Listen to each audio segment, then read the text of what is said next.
in for a treat. Give it up for Josh Johnson!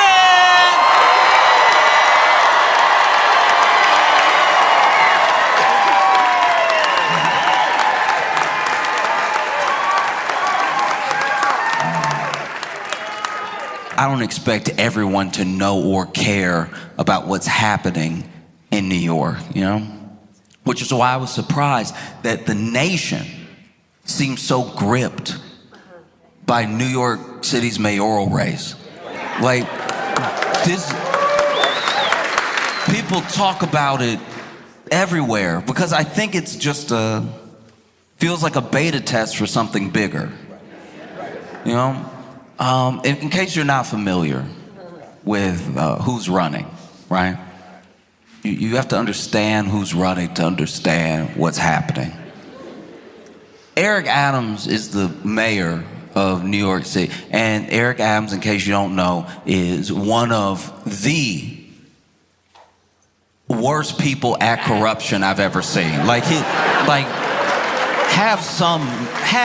I mean? Like, have a little mystery about you. Like, it's just, I feel like I could pay him off, you know what I mean? Like, it's just, like, one day when they make, like, his corruption is just, it's not enough, you know what I mean? If you're gonna be corrupt, go all in. He'd be having me feel bad for him. You know what I mean? You did all this corruption, that's all they gave you? You should have asked for more. I was very upset. If they ever revisit this chapter in New York mayoral history, everybody gonna be disappointed.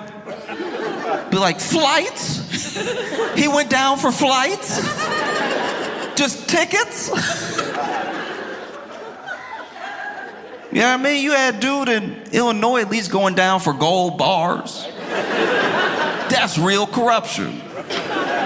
That's like cartoon corruption. You know what I mean? Like, he took it back to the 50s level corruption. Break me off some gold bars, I'll get you anything you want. That's mustache twiddling, tying women to railroads corruption. That's crazy. And you over here embarrassing us as New Yorkers. This is a very rich city, and you going down for a couple flights to Turkey. Turkey!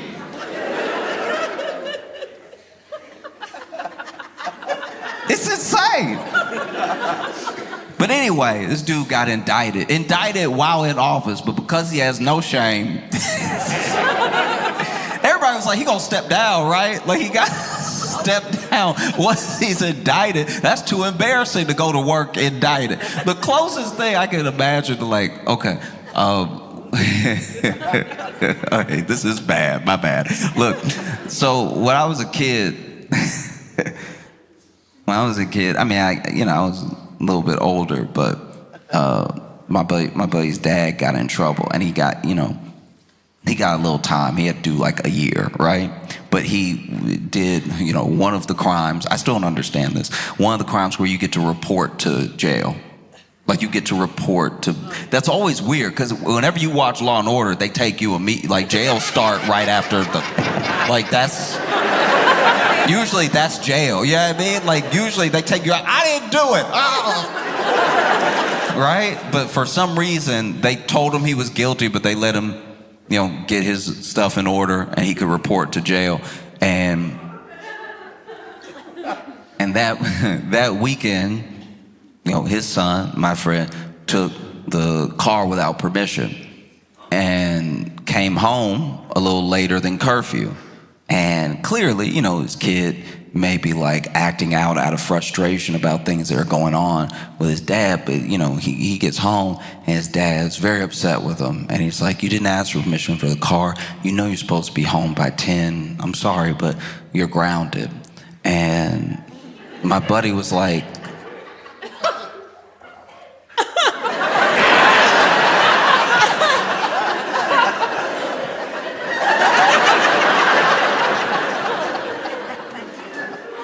no, I'm just throwing it out there, because which one of us got to go to jail on Monday? Like, It sounds like you grounded. It sounds like you really the one in trouble here. And that's kind of what it felt like with Adams. He's like, still trying to be a mayor, talk about crime and stuff.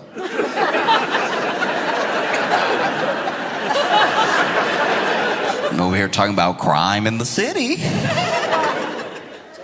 And so then you also have Curtis Sliwa. And Curtis Sliwa is the Republican running. And he's an interesting dude. He is. He was like the head of the Guardian Angels. If you don't know what the Guardian Angels are, they're basically these people who hang out on the subway. You know the movie The Warriors?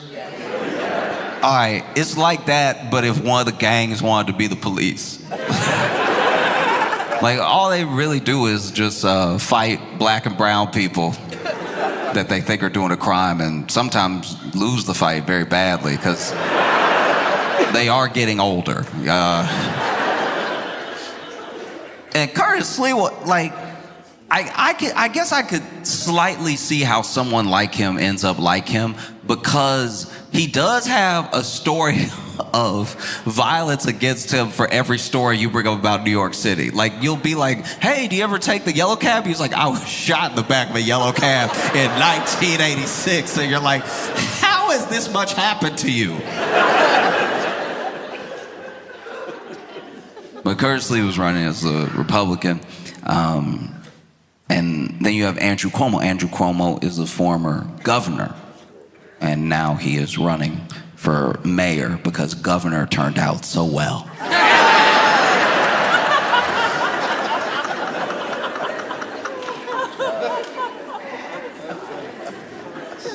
And then you have Zohran Mamdani. And Zohran Mamdani almost feels like a fixture of politics at the moment, because he is someone who seems to be the antidote for the thing that's been ailing the Democratic Party maybe for like 9 years.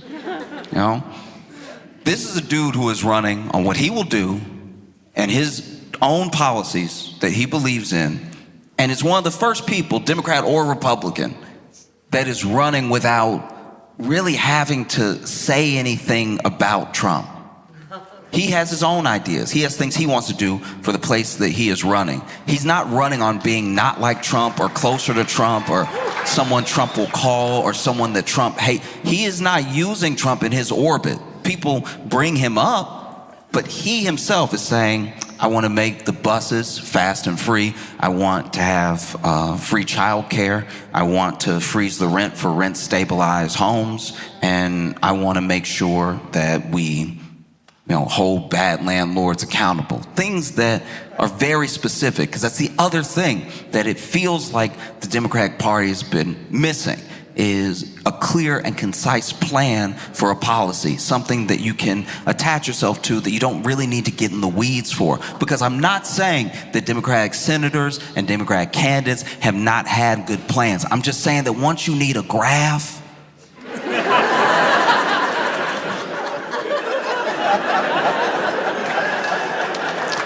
we are a country that doesn't like to read. It doesn't matter if it's a pie chart, it's still reading. Because one of the things that they've come after Mamdani about over and over and over again about his policies, how are you going to pay for it? How are you going to do this? How do you plan to pay for it, right? And one thing that he's done very well is had a quick and simple explanation for his plans to pay for something, So when they ask him about maybe the bus system or maybe more rent stabilization, he'll say, oh, we already spend this much money. So for the buses, he's like, we already generate $700 million in a bus fare. I think that would, is clearly money that we could use towards a free bus system. Also, all we have to do is raise the corporate tax rate and we'll have billions of extra dollars that could go towards childcare, billions of extra dollars that could go towards like a bus system. And then they're like, well, how do you plan to pay for it? Raising the corporate tax. Well, what will happen? If you raise the corporate tax, people will leave. Where are you raising the corporate tax to? And they'll be like, oh, I'm just raising it to the same as New Jersey. Like what they already do right there. Like they actually already do it over there. I guess you didn't know that, but it's already, I would just copy them. It wouldn't be higher than that. Like I would copy what they do over there. And I don't know, is everyone dead in New Jersey? I don't think so. I don't think everybody left. In fact, a lot of people moved there. So I think they'll be fine. But I don't think that Zohran is leading in the polls or is the Democratic candidate because of his clear and concise policy. I don't even think it's his youth. I don't even think it's because he's captured a moment.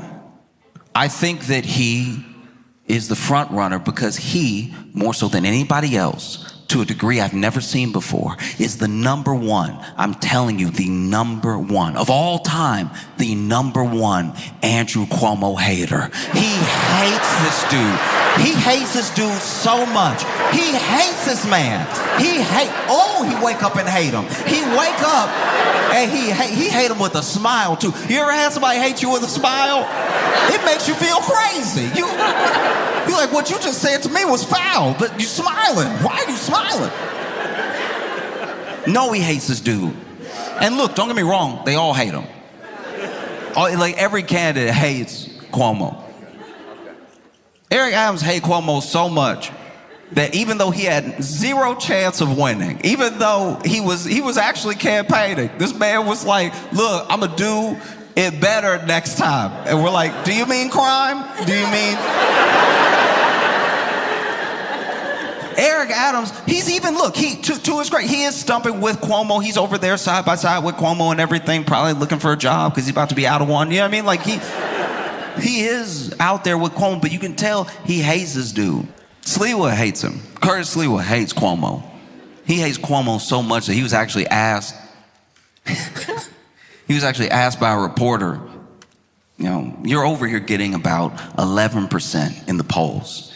Why not drop out if you don't want Zohran to win that much? Why not drop out? And clearly the people voting for you might also vote for Cuomo.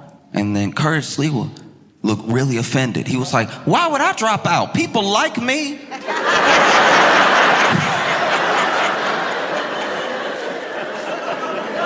This man is running as a Republican in New York City, and he's still like, I'm not gonna drop out if it helps him.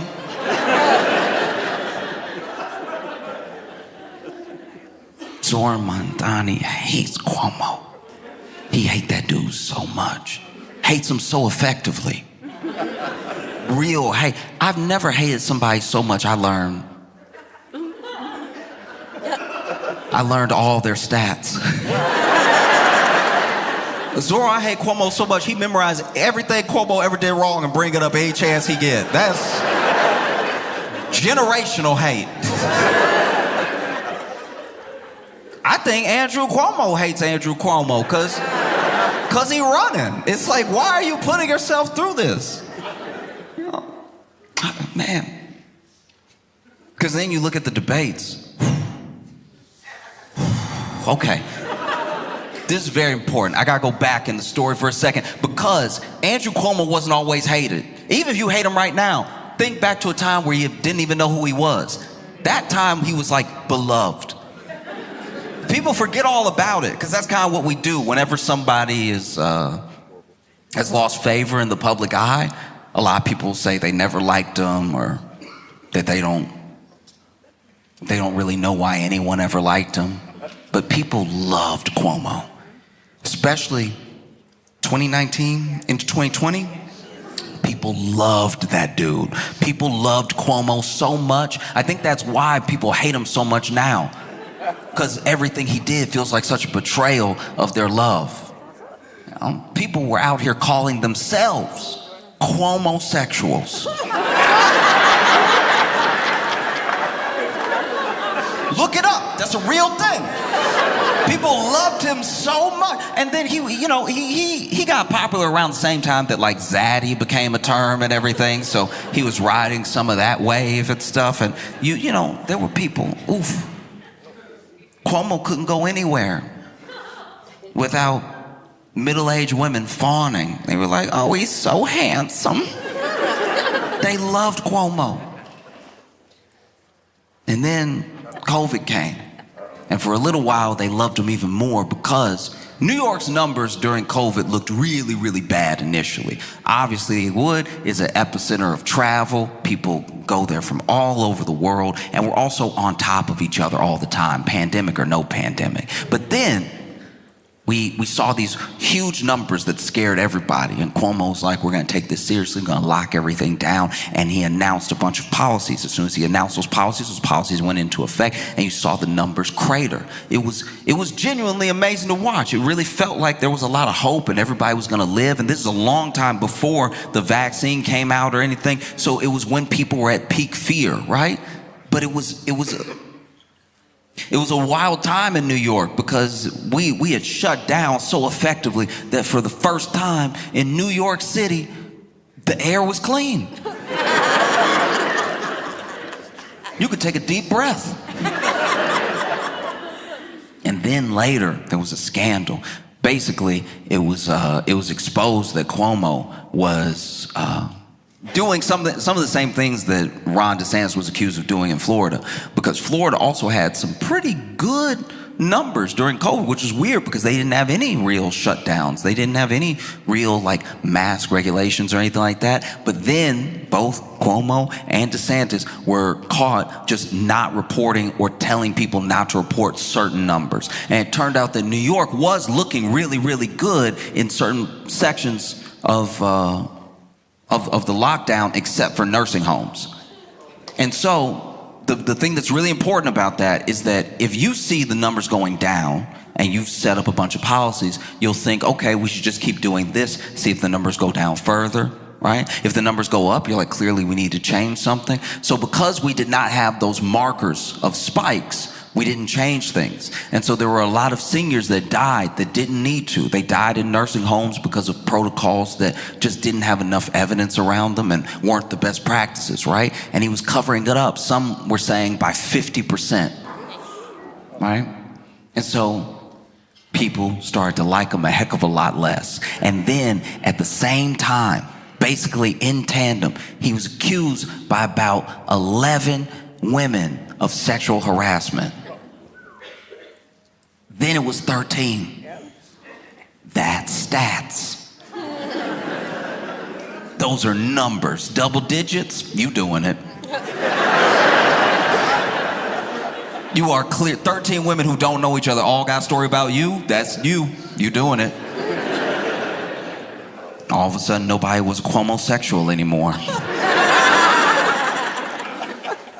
And everybody was telling this dude to resign, but he tried to fight it. He was like, I'm gonna fight these allegations. You're gonna see my name's gonna be cleared. And we were like, all right, but even if they clear your name on these sexual harassment allegations, you still did the nursing home thing. And so everybody from Joe Biden to Eric Adams was telling this dude to resign. And he finally resigned 2021. And now he's running for mayor.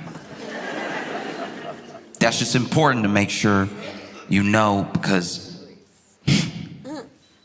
I've watched people struggle before in a way that was kind of what looked like a bit of a lost cause. I try to be optimistic for people that are in my life, but I'll give you an example.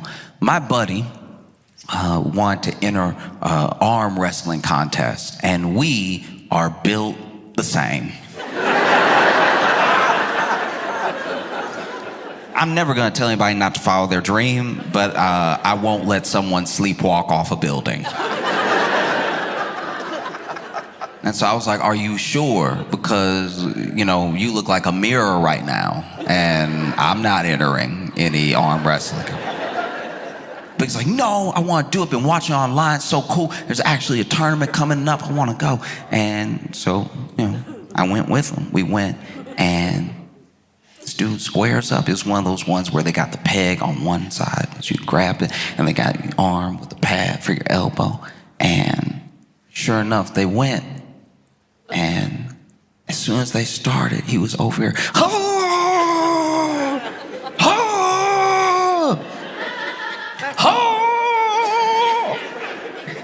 and I couldn't believe it. This man was actually winning. He was like pushing the arm down, and then he won. I was surprised. You know, like when people got that farmer strength? You don't see any like real definition of muscle. It's all smooth, but they're incredibly strong. I was like, maybe that's him. And then I watched him from round to round.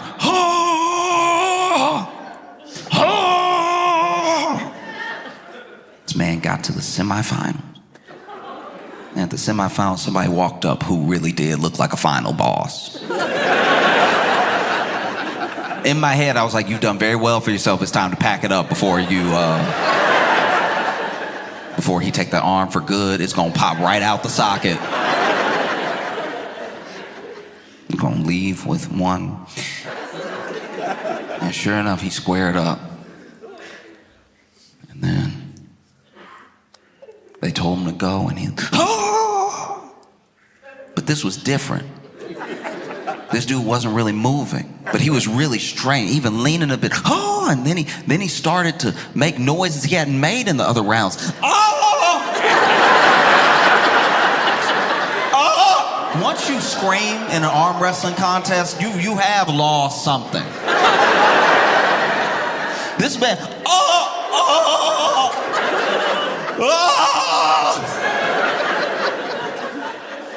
and he's straining, till finally he goes,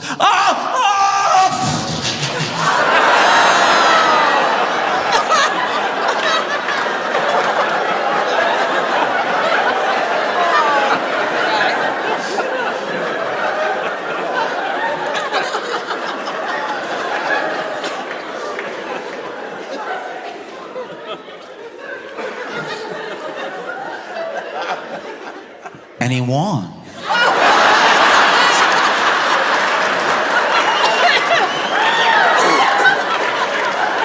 Now, to be fair, he won because the other guy went, and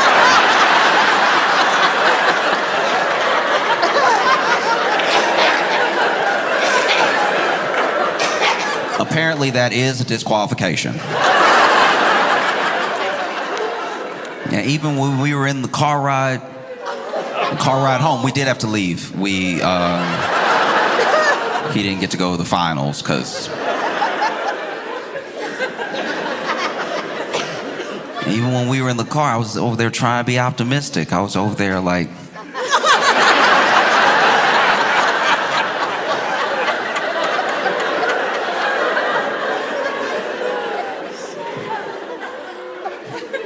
at least you won.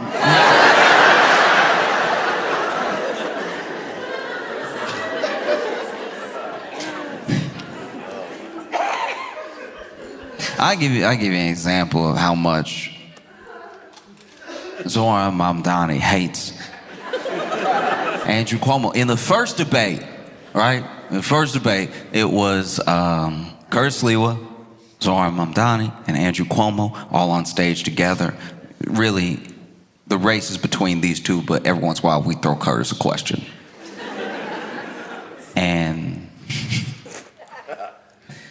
Cuomo's talking, and he goes, look, this is not a job. Being a mayor of one of the richest, biggest cities in the country is not a place for on-the-job experience. You know, this guy's never had a job before, and I don't think he can run the city. He definitely can't run it like I can. I can do a much better job. This is not a job for experience while you're in it. You gotta know, you gotta come with plans of what you're gonna do. And then, to his credit, Zohran, it's like, I do have plans for what I'm gonna do. I've stated my plans clearly. Your only plan is to attack me.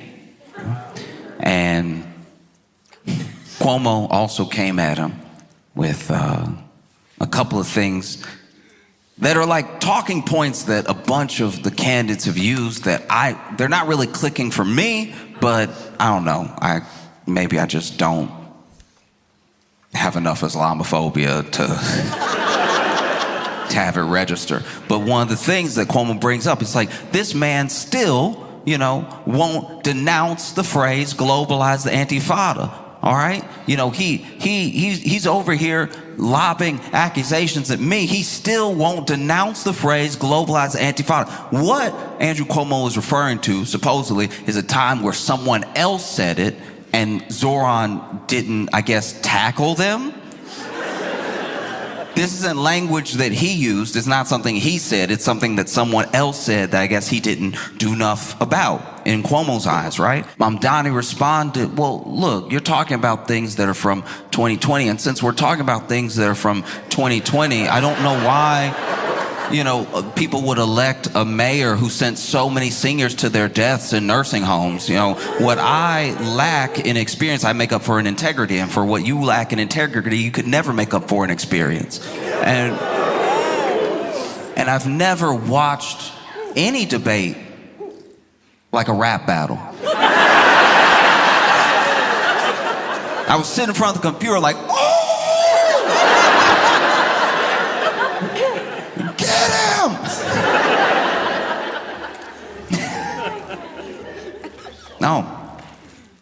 No, it's wild. Even Curtis Lewa got in digs on Cuomo. Cuomo's catching it from all angles. Because then, you know, they were talking about the accusations that had been lobbed at Cuomo during his time as governor. And Curtis Lewa goes, really? You spent all that money defending yourself? Really? All 13 women are lying, Andrew? All 13 women? This man hates Cuomo so much, he is standing up for women as a Republican. This dude hates Cuomo with all his heart. Oh, this dude hates Cuomo so much. And then the second debate was even worse.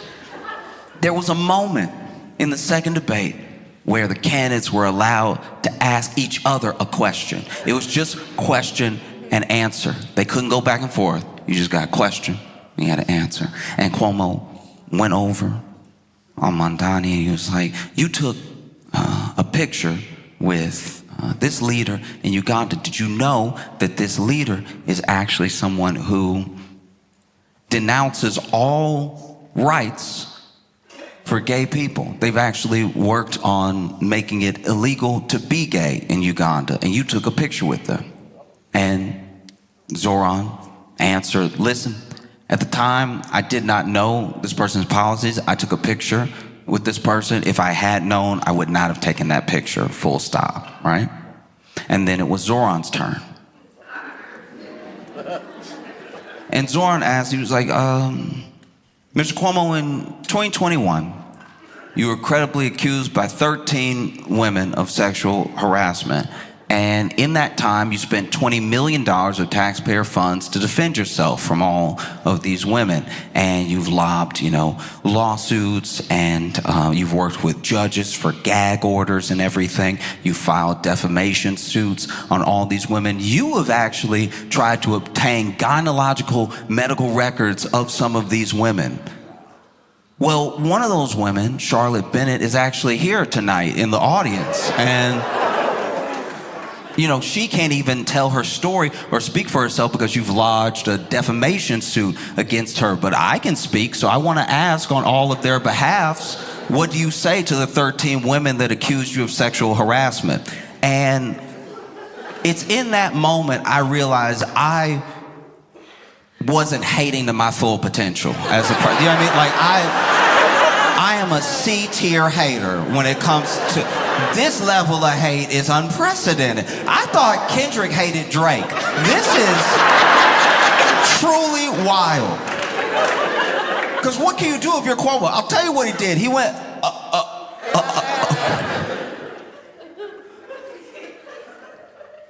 You went to Uganda? Truly, I have not seen a face like that on a person. Like, Andrew Cuomo's face when it was happening. I hadn't seen anyone make a face like that since my friend won his arm wrestling contest.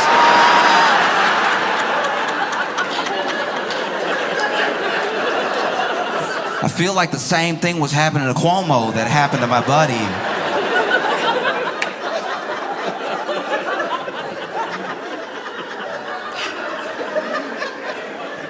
very bad. Whew. And Zohran is still leading in the polls, you know? And one of the reasons that I think that he's still leading is because some of these efforts to stop Mamdani have only helped him. Only helped him, because billionaires have come out in force against every policy and against Zohran as a candidate. And that says a lot. They're like accidentally making him more popular. You know?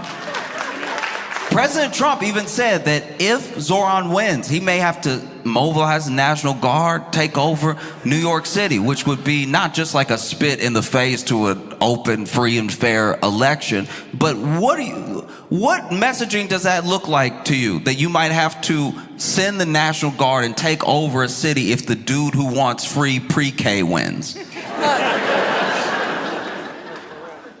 No?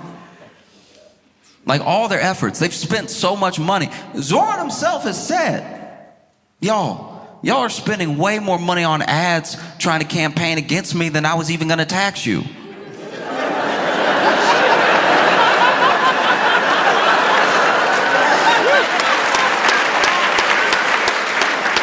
You don't want it that bad, and why don't you want it that bad? That's crazy. There's something happening here, and I think that's why it's got so much tension across the nation. I think that, you know, America's very good at telling a story, and America is a salesman unto itself. It's like a salesman of a dream and of an idea, you know, and people, you know, one of the things that Trump and other people have said about Zohran is that he's a communist. He says he's a socialist, but he's a communist. And maybe that would have worked like 20 years ago. That might have worked. But we are a capitalist country. We all live in capitalism. And it's going poorly enough for enough people that they're willing to try anything. So calling someone a communist, this sort of Russia red, China red scare, it just doesn't hit the same when people are working jobs and still can't afford to feed their families. And then along comes someone with not just a lot of energy, but a lot of hope that says it doesn't have to be this way. Look at what they do over there. If we just did what they do over there, we'd be able to have more things for us, which is our money anyway. A lot of people have this misconception that the money that a corporation makes is all theirs and was all earned. But they got that money from how much they pay their workers, how much they actually provide for their consumers. And you see that when left up to their own devices, they skimp on, let's say it's just food, they skimp on ingredients, they skimp on workers, they skimp on. And then one day when they have $1 billion valuation, we look at them as if to tax them would be taking their $1 billion instead of just taking back what is owed to the people that made them great, you know? And so I think that what is so scary for people about Zohran that really don't like him is that he is a reminder to a lot of people that you are a citizen, you're not a consumer, you are a constituent, you're not a customer. Like the story that gets told now, especially by our politicians, is that if you ask for what is owed to you, what is actually yours, you're asking for a handout. But you already paid for these things and you pay them. So the idea that these people would all stand together in unison against this person who just wants to make the bus free should tell you something. And all of them stand together against him in the way that they are, with all the money they're throwing at him and with all the fear mongering that they're doing. It's having the opposite effect, because now to vote for him, even if you don't even like him, you get to stick it to a billionaire, people you already don't like. So what you've accidentally done is made voting for him like kind of cool as well. It would be like if you didn't want someone to date someone else, but the way that you lobbed things at them, the things that you said about them to try to discourage this person from dating this other person, would be like if you sat them down and said, oh, you don't want to get with him? No, his penis too big. He's just...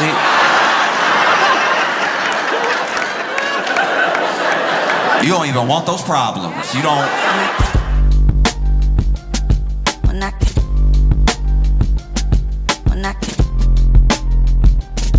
Mira.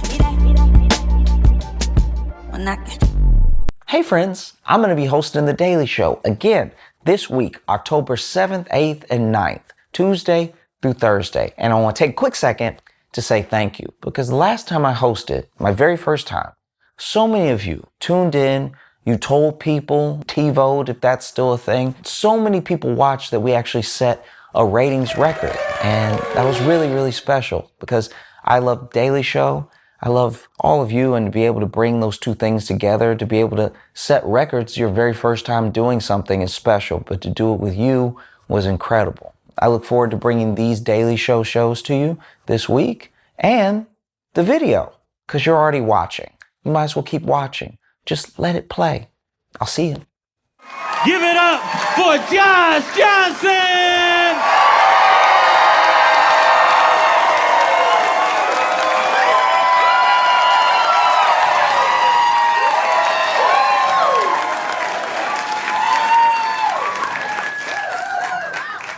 I don't know if y'all have seen, but people are losing their minds.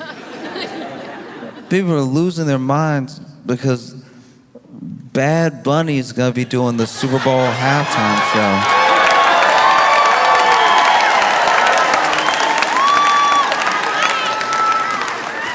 show. This is incredible. The level of upset.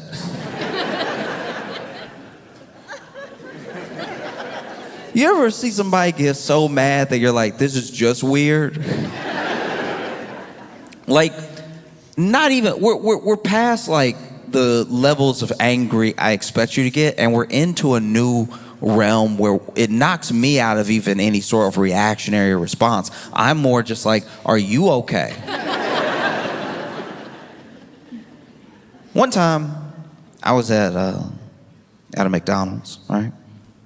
And this dude, he must have wanted the pickles that come with the sandwich. They come with the sandwich. He got a hamburger, comes with a pickle. His hamburger didn't have a pickle. And I don't know what else was happening in his life. Maybe he usually handles disappointment very well. Maybe they caught him on the wrong day. Maybe they... You know what I mean? Maybe this man's been through a lot, and this is finally the thing that made him snap. This is possible. Everybody has their line. Everybody has their limit. And some people's limit, you wish that your limit would come when it makes sense. Do you know what I mean? You want your limit to come when something actually happens. You know? Like, you want your limit to come when it's like, maybe you've lost your job, you don't know what you're gonna do next, rent is due, and your dad has passed, and it's just all happening at one time, and then you lose it. That's when everybody would understand you losing it. But instead of losing it when you're supposed to lose it, some people stay strong. They don't let on that they're about to lose it. And so then they go to McDonald's.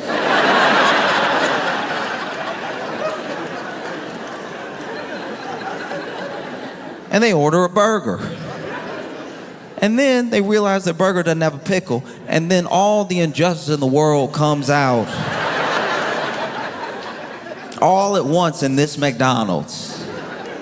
And so now you're screaming in front of a bunch of strangers because you don't have a pickle. And we all know that you know you don't have the pickle, not because you opened the sandwich to check, just in case you were like, hey, is the world fair today where there'll be a pickle on my sandwich? No, you know there's not a pickle because you ate half the sandwich and you haven't hit pickle yet. And so you finally open the sandwich, just give it a look. Be like, maybe this is a slippery one. Maybe this pickle's sneaky. You know, they supposed to put it on top of the cheese before the bun, maybe under the condiments, but maybe this one, oof. Maybe this one's sneaking in there between the meat and the cheese. Who knows, right? And then you open the sandwich, you realize you've had no pickle. You realize you've been looking forward to pickle this entire hamburger, and it was never gonna come. It was never gonna come. It was never gonna come, just like your job isn't coming back, just like No, it's all coming back in real time. It's like the pickle is almost this unintentional metaphor. Like the pickle is missing the way your father is missing in your life because he's gone now. And so you just start letting it all out. It just comes out. You start screaming at someone behind the counter who is 17. Just someone who is beginning their life. Someone who has the whole world ahead of them. And you used to have the whole world ahead of you as well. But then life happened and it came at you so fast you weren't sure what you were doing when you were doing it. And so now at home you have somebody that you're married to that like y'all are almost like strangers passing in the hallway, and you have 2 kids but you don't really see yourself in them at all. And so now you wonder if maybe you were too hard on your dad and you wish you could tell him that, but he's gone. And so is the pickle. The pickle's not in there. The pickle is supposed to be here, right? And that's why you end up screaming at this 17-year-old at the top of your lungs to the point where people are recording you on their phone, which is never great. Your life never gets better after that. That's never the beginning of something wonderful. It means you're probably about to lose the next job before you even get it because you've lost your job and you're going to apply for more. You might even apply here. They won't hire you. But the next job you apply for, they're going to look this up. They're going to put your name in Google, and then this video will come up of you screaming at this 17-year-old that you accidentally called dad. And that's a tough part about not snapping at the right time. If you had snapped 15 minutes ago at home, everybody would get it. Somebody might even hug you. But now you're at McDonald's and they're just calling the police.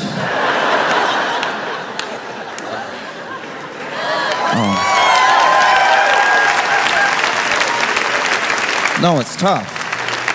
It's tough. What I'm trying to say is people have snapped over Bad Bunny doing the Super Bowl halftime show, a no pickles in my hamburger at McDonald's amount. And it is stressful to watch. I understand why the NFL is doing. The NFL is trying to expand its reach and everything. What better way than with Bad Bunny? But Bad Bunny is over here, like he's defiant in a way that I think is very special. Because Bad Bunny is doing this like record-breaking tour right now. And he's not doing it in the US, you know? And I think a lot of people can't handle that. A lot of people are like they're like, why won't he come? Why won't he do MSG? Why won't he? And it's like, and you know, he's been asked about it in interviews, and he said a couple things that also are gonna irk exactly who he's trying to irk. Because they asked him, like, why aren't you touring? We looked at the dates. Where's Chicago? Where's LA? Where's New York? You know? And why aren't you touring in the US? And then he said, because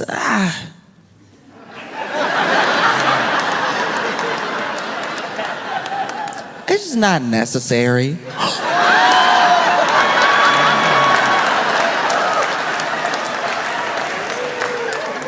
Not necessary to tour in the center of the universe, according to us.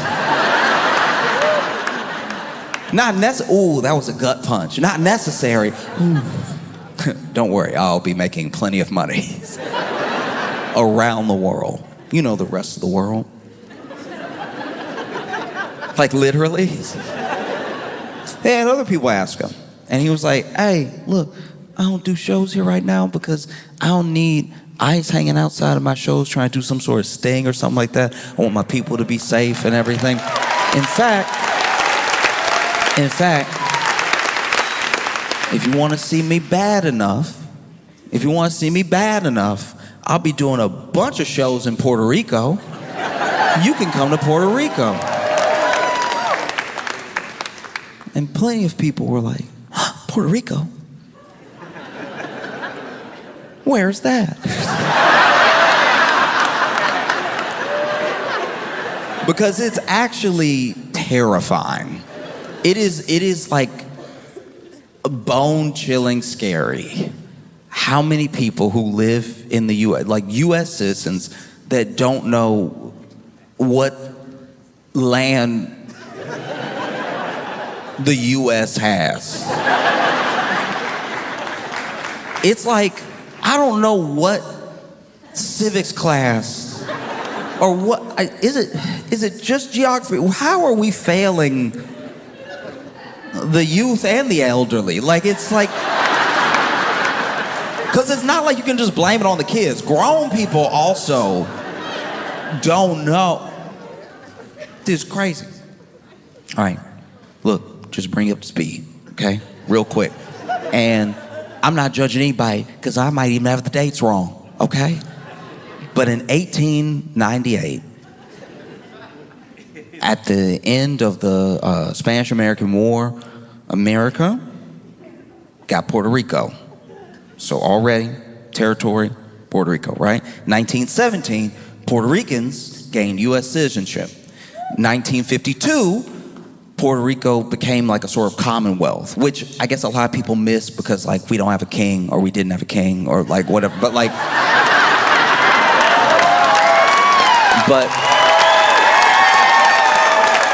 just like simple, that's the status. So if you are Puerto Rican, you are a U.S. citizen, okay? And that is also why when people were upset, they were like, why can't somebody from America do the halftime show? And look.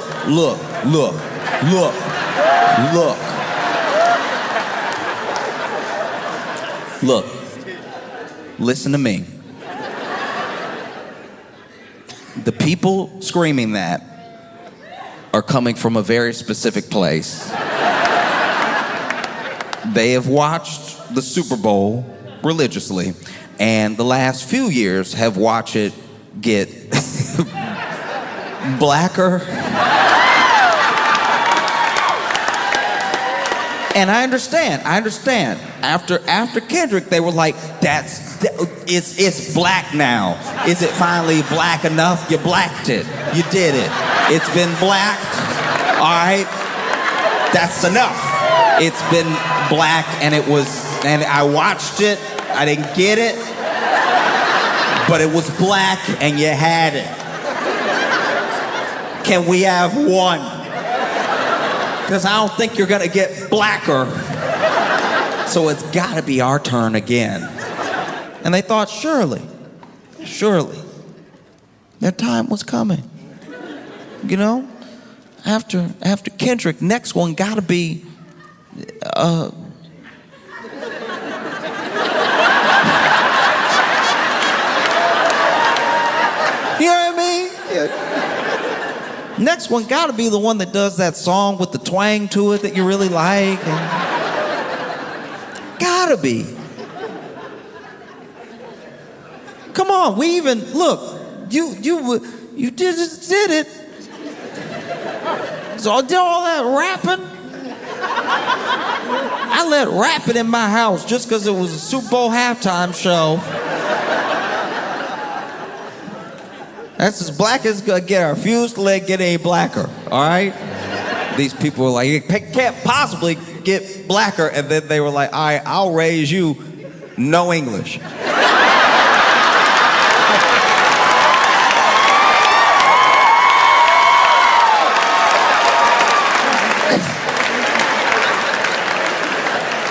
Oh, you think you're mad now? Ooh,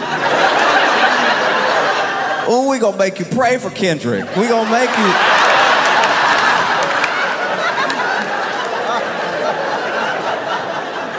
Ooh, Kendrick, please hit us with some symbolism. I don't even understand what's going on now.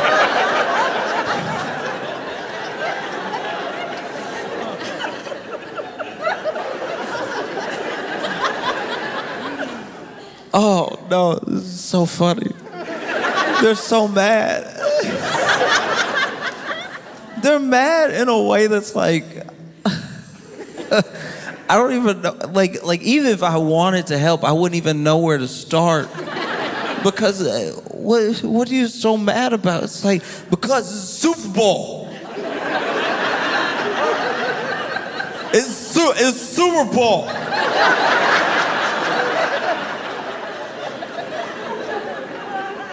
It's Super Bowl. It's not Spanish Bowl. It is Super Bowl.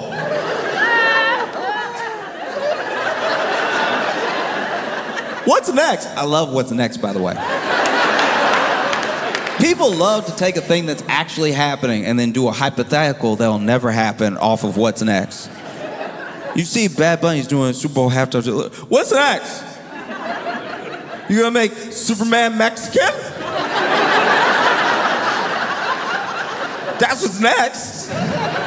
That's definitely gonna happen. What's next? What's next? You know what I mean?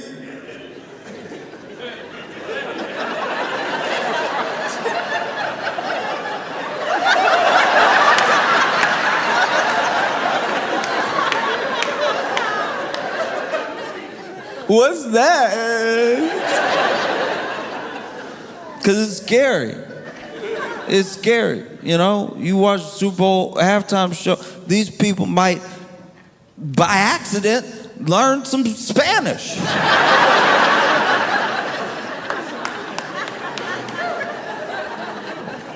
Then what's next?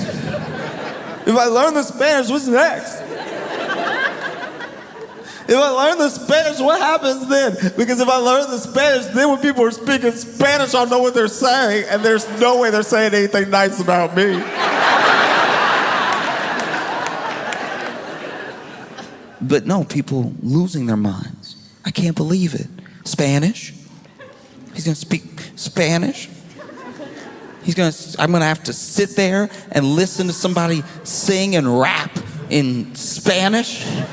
I already had to listen to rap. You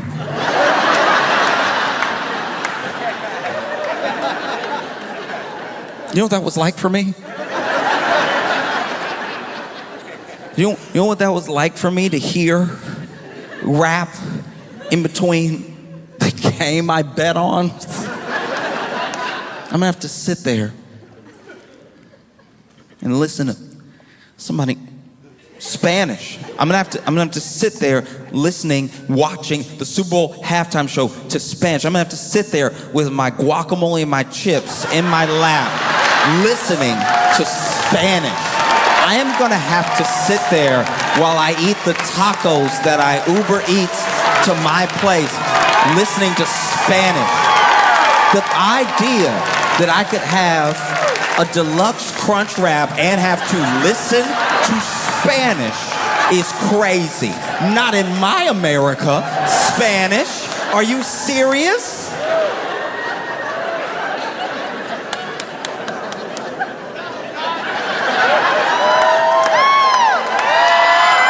I can't believe I'm gonna have to listen. I want all the Spanish in my mouth. I don't want it in my ears.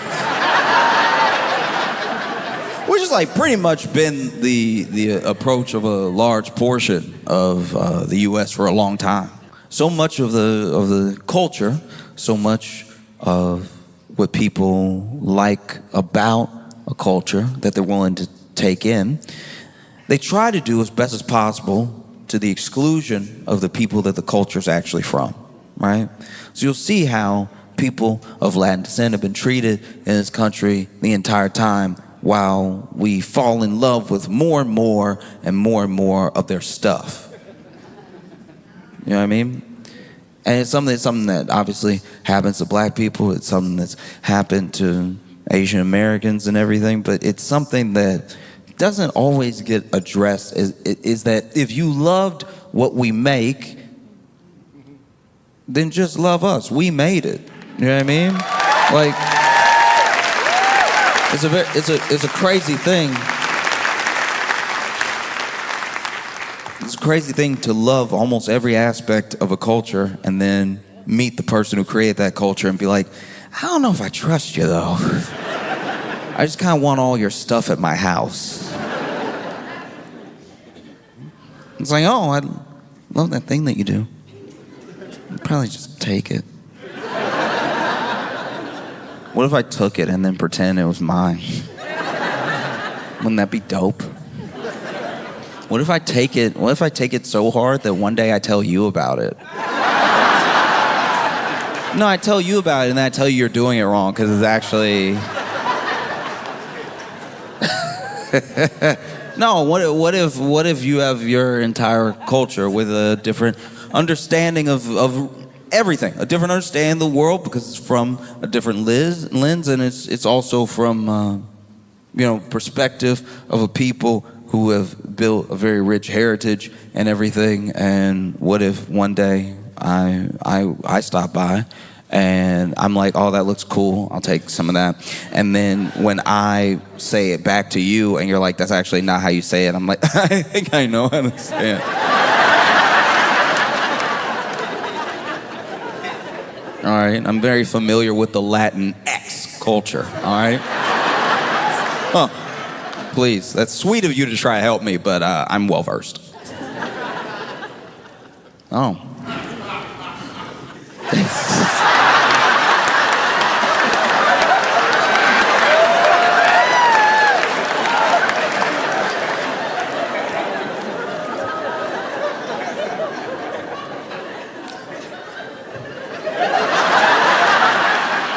That's wild, because that was the laugh.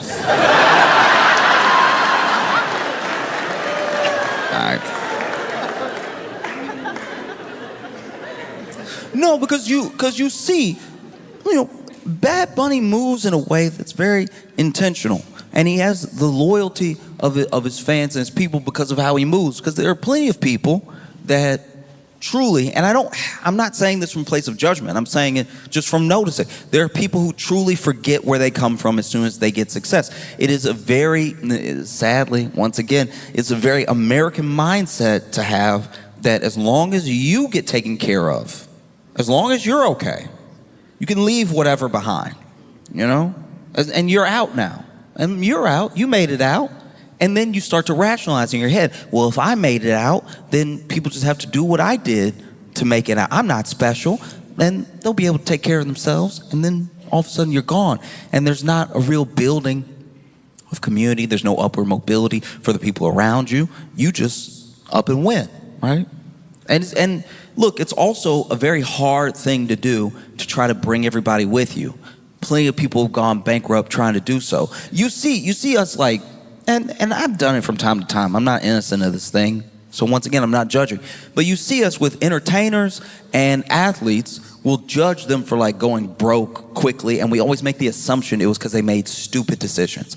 Maybe they bought one chain, and then we're like, well, they were out here buying chains, and so now they're broke, and so.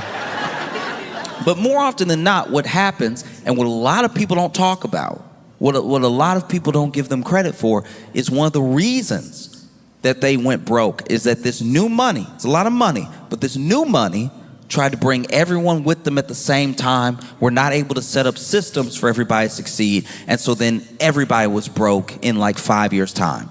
It's because of their heart that they were broke. It's because of their intention to try to bring everybody with them that they aren't in some mansion somewhere, Essentially, you had something like that happen to MC Hammer. There were a lot of people that hear how much money MC Hammer made and then how much he lost, and they thought to themselves, oh, he must have been balling out or something. He probably deserved to lose all that money. Then you hear interviews with MC Hammer. He talks about his business and everything. He talks about the people that he hired. This man hired family. He hired friends from the hood. Just try to give them jobs, either to keep them out of trouble or just get them some money, because he knew that they would do the right things with their money. But he's one man. He's one man, and eventually you can't have all these people on the payroll. You can't have all this money going out when not enough is coming in, when not enough is coming back, and so eventually you do lose everything. So it's an admirable thing, and it's a smart thing to say, hey, if you want to see me, come spend your money here. Come to Puerto Rico. You can come do the shows. Anybody can come. We'll have a good time here.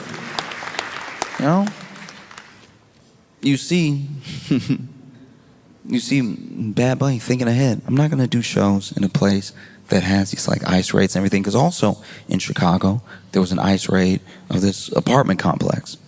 And in the apartment complex, they grabbed everybody. They grabbed everybody in the worst way. They zip-tied kids. They zip-tied kids. Some kids, scared, crying, terrified. Nobody knew what was happening. They entered the building with flashbangs and everything, all because they said that they were there for, I think, like 6 members of some gang. Trend Day Aragua. I'm trying to pronounce it the way the president pronounces it. Trend Day Aragua. They were there for them. And look, I don't even know if that's true, because apparently they didn't show anybody any warrants, So maybe that's just something they said for later, after they went ahead and did the raid. But they zip-tied, they held black and brown people alike, And that's the other thing. It's like pretending that somebody's fight is not your fight is only going to work for so long. Like, pretending something is not your problem will make it your problem very soon.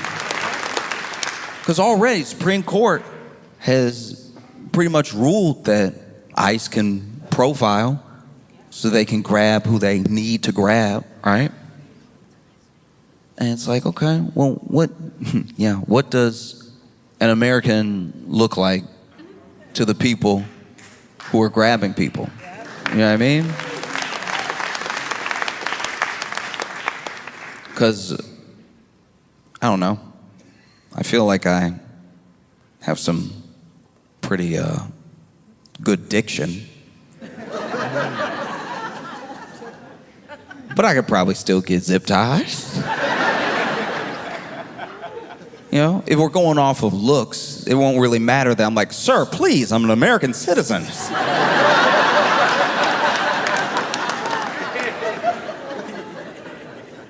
Because you see what's happening.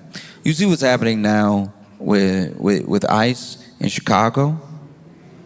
You see what's happening even with the announcement that Bad Bunny is going to be doing the Super Bowl. You have, Corey Lewandowski saying that ICE is going to be at the Super Bowl as well. And it's like, all right, but what's the point of that?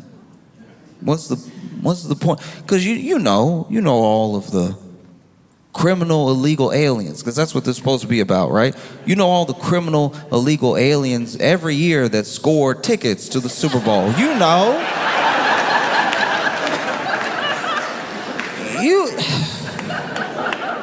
You can't swing a stick without running into a criminal illegal alien with Super Bowl tickets. Criminal illegal aliens love the Super Bowl. They love rolling up to the Super Bowl. Got my tickets right here. And no other form of identification. Criminal illegal aliens. They can't stop going to the Super Bowl.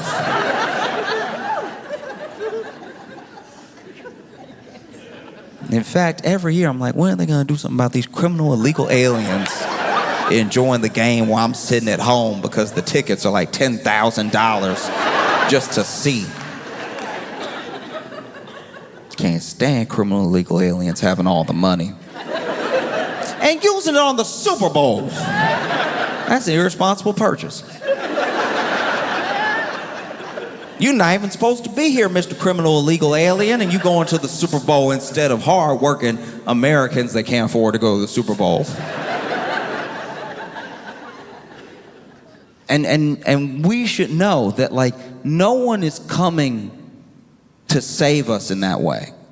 This is everybody's problem, and there's not enough of a travesty. There won't be enough rights that are violated. There won't be enough unconstitutional things happening that's just going to make the people doing it go, whoops.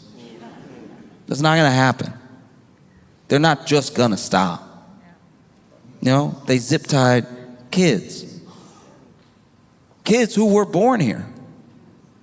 Because this was never about what they said it was about. I look at ICE the way I look at, season 6 of Ghost Hunters.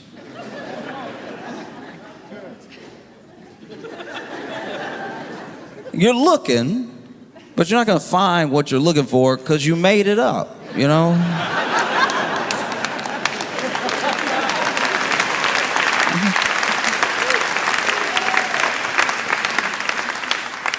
It's a very scary thing. Because don't get me wrong, look, plenty of ICE agents are over here masked up, top to bottom, can't identify who they are. It's not like they're wearing a badge. It's not like they have their name, all over them or just on the front or anything like that.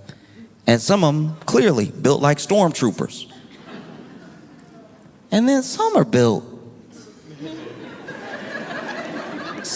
like mall cops. Like there's a couple, I don't know if you saw that video of that young man that was running from ICE and hopped on his bike and rode away, but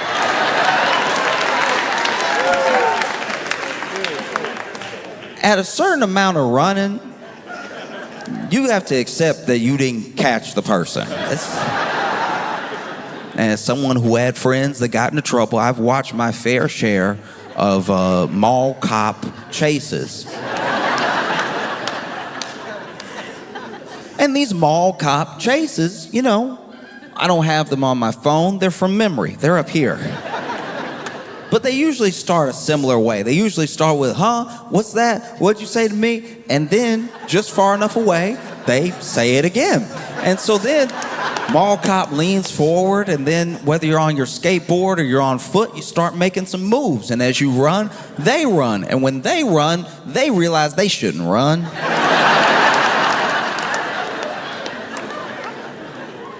It's a battle. It's a battle for them to run, and you can tell because the kick. Okay, I'm not a runner. I'm not an athlete in that way, but I'll tell you right now that okay. When you watch runners, when you watch like a Usain Bolt, like an Olympic runner, and they start off and they have a foot up and everything, got the foot up, the hands down, looking up, and then I don't know why they put the butt up. You see where they put the butt up, and they're down, but then they're like, ugh. I know this isn't true. I knew this isn't true, but when I was little, a friend told me that they do that so that they can fart before they run. It's clearly not real. But he's like, no, you don't want that air getting out and it knocking you off course. It didn't sound true when I was 7, but I did believe it for like 2 years. Because I was like, they do it every time. I don't know. They, get down, they get up, they do that thing. I'm not doing it right. They do that thing. And then they fire off the gun, and then they're like sliding at first, and then they just shoot off. They're running so fast, right? And when a mall cop starts to run, it's similar but different. Because he will do this. But that's because he almost fell.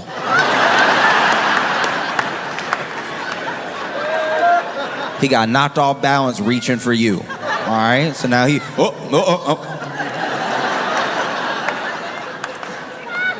And then he does like kick up a little bit.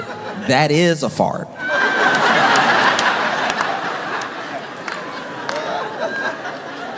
And then he starts to take off and chase you. The problem is, I don't know what happens. I don't know what happens when you take up the badge of mall enforcer. I don't know what happens to your right foot. I don't know what happens to your left foot. But they stop speaking to one another. And in these mall cop chases, I've seen plenty of them kick off, up. Into a food court table. And that's what it looked like, because my man kicked off on the bike and he wasn't even pedaling fast at first. Still seemed like he was talking. Do you know how embarrassing that is to run after somebody who isn't even breaking enough of a sweat to stop talking to you? And then they also ran after this man for too long. At a certain amount of somebody getting away, you gotta just let them get away. the clip became more embarrassing because they kept running. I'm like, now he on the bike. Now he pedaling. You didn't catch him when he was pushing a bike. You're not going to catch him when he's on a bike. There's a huge difference between those two things. Pushing a bike, he all encumbered. He got to figure out when to like throw the leg over and everything. Now he's on the bike. He's gone. He's gone. The only thing that could make that video more perfect is that dude,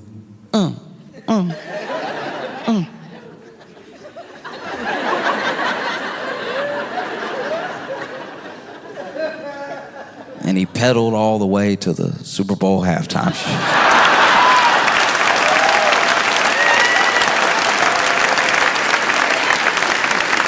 Anaheim, y'all been phenomenal. Thank you so much.